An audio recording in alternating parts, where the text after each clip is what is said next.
Jangan lupa like, komen, dan subscribe channel YouTube TVRI Bengkulu. Dan jangan lupa nyalakan notifikasinya.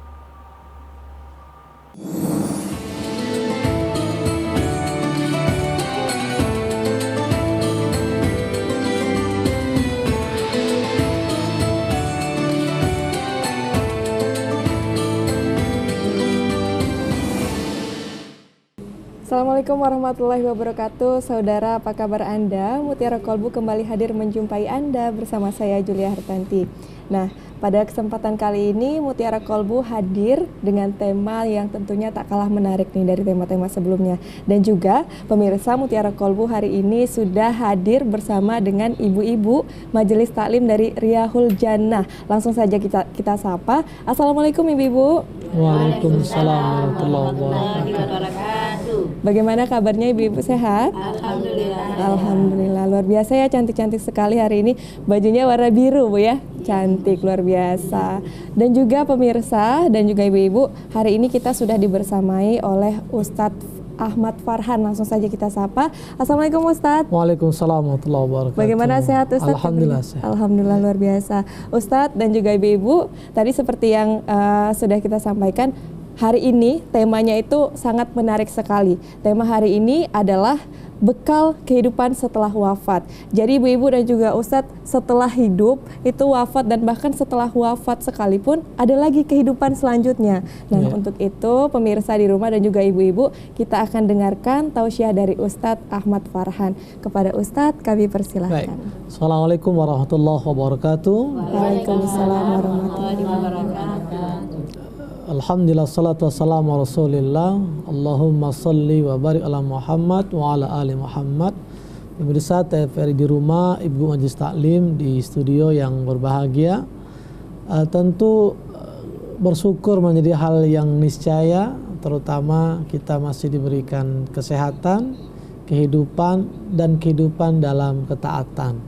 Kalau sekedar hidup tapi tidak taat, kalau sudah hidup tapi jauh dari ibadah, sejatinya itu kehidupan yang melenakan, atau dia hanya sesuatu yang kelihatannya indah tapi efeknya malah nanti tidak punya nilai apa-apa. Nah, untuk itu kita harus sadari, memang sekarang kita hidup di dunia, tapi hakikatnya hidup di dunia ini sifatnya fana. Kullu man 'alaiha fan, segala sesuatu di atas dunia ini fana. Kalau namanya fana berarti dia sementara. Kalau sementara berarti ada ending cerita. Sehingga kullu syai'in halikun ila wajah, semua yang ada di atas muka bumi ini akan binasa kecuali Allah Subhanahu wa taala. Artinya tidak ada yang tersisa nanti kehidupan di dunia. Dalam bahasa kematian, kullu nafsin za'iqatul maut, yang bernyawa pasti mati. Berarti tidak ada yang kekal selamanya di dunia. Kalau ada kita yang berdoa minta dipanjangkan usia terus, nanti tinggal sendirian di dunia. Emang mau? Nanti ketika sendiri, loh mana yang lainnya sudah mati semua. Karena Anda sendiri yang minta dipanjangkan usia, sementara yang lain sudah meninggal dunia. Nah, artinya kehidupan di dunia ini, dia ada startnya, ada finishnya. Nah, setelah kehidupan di dunia, ada kehidupan setelah kehidupan di dunia.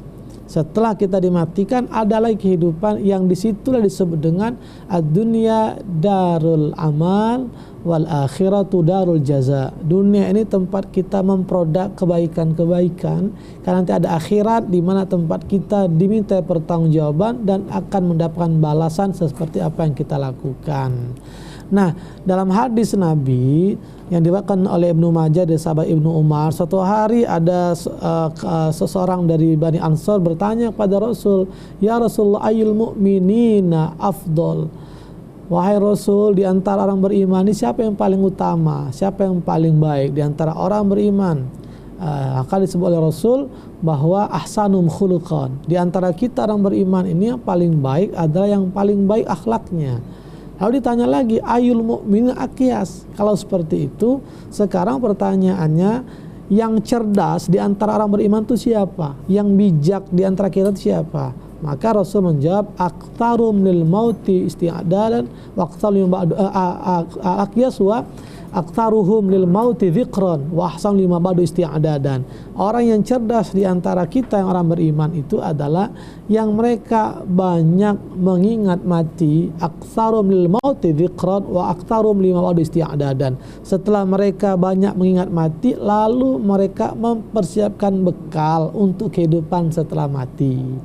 Jadi cerdas itu tidak semata-mata dia punya kemampuan intelijensial dalam pembelajaran, dalam aktivitas kehidupan di dunia. Ada yang jago musik, ada jago politik, ada jago seni, ada jago ngibuli, ya kan? Ada jago semua itu.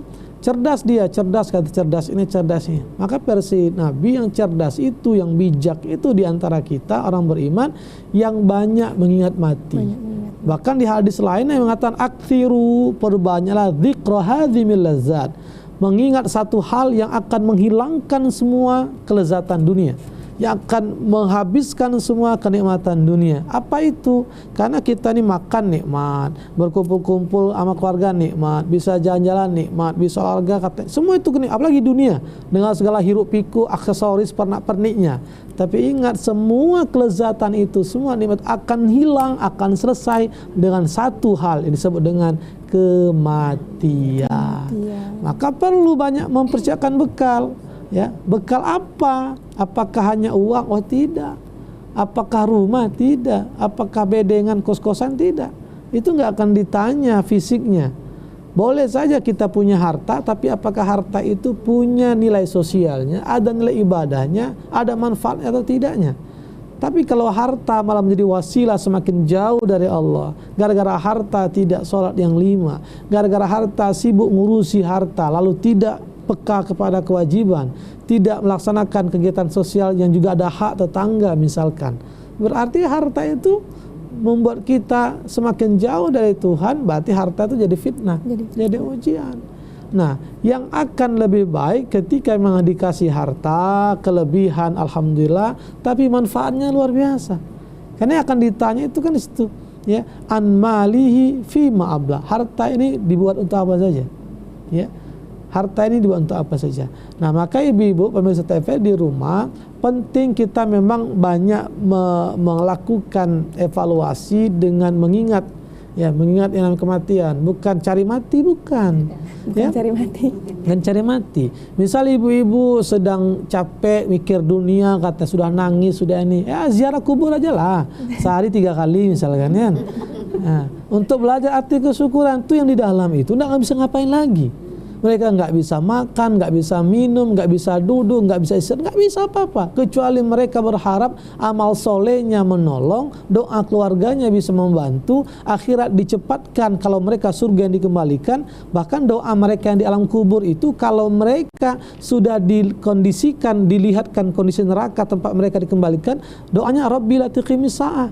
Ya Allah, jangan kau segera kiamat, tunda saja Allah. Kenapa? Karena mereka sudah dilihatkan kondisi neraka. Lah kita kan masih bisa semua, mau ngapa-ngapain bisa. Lalu kenapa masih banyak bersedihnya, tidak bersyukurnya, menyerahnya, marahnya?